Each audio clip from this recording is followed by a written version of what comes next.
autism, there's no physical feature to say this person is autistic, that person is autistic. There's no physical marker. That's what we say. However, you would start to notice in certain deficits when you talk about the communication, when you talk about the interaction, when you see them with a restricted behavior. Dr. Zivi mentioned that if she tells her daughter, come back in 5 minutes, she will come back in 5 minutes because that's a pattern she's used to.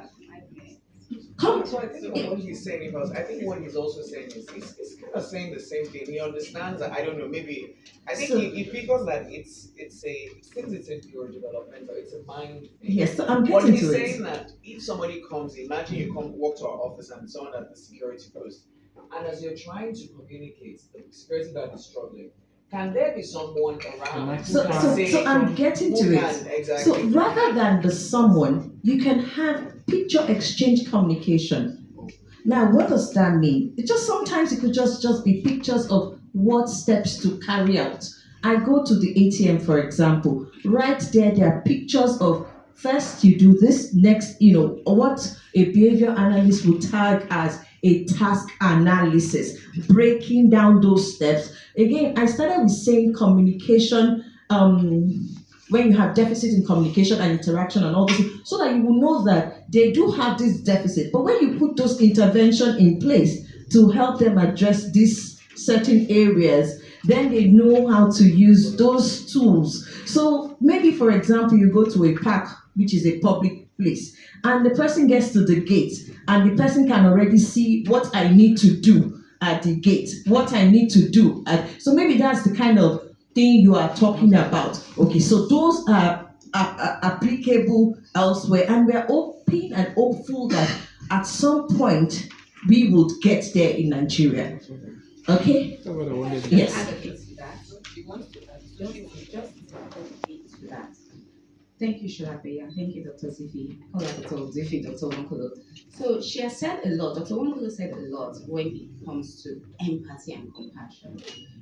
I mentioned that it is not a GTCO thing. It is not the professionals thing.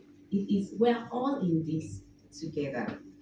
And when we take ourselves individually, we're talking about the society, not the public. When we take ourselves individually and become self-aware and actually embed empathy in our soul, if someone comes to us and they are struggling, our first reaction shouldn't be get out of here, which is what we find, which is what is obtainable in our society. So you see, it's way beyond autism. It's way beyond, it's a communication thing.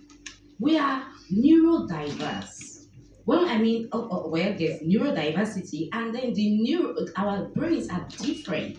We understand things differently. If we can pause and just understand that, okay, this person is trying to then get somebody around.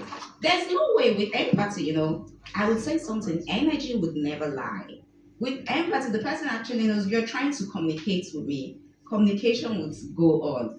Mind you, these individuals are very intuitive. What we think that is a perception problem when we come talk about, oh, we don't understand them. Guess what? They understand themselves. So it's actually a double empathy problem.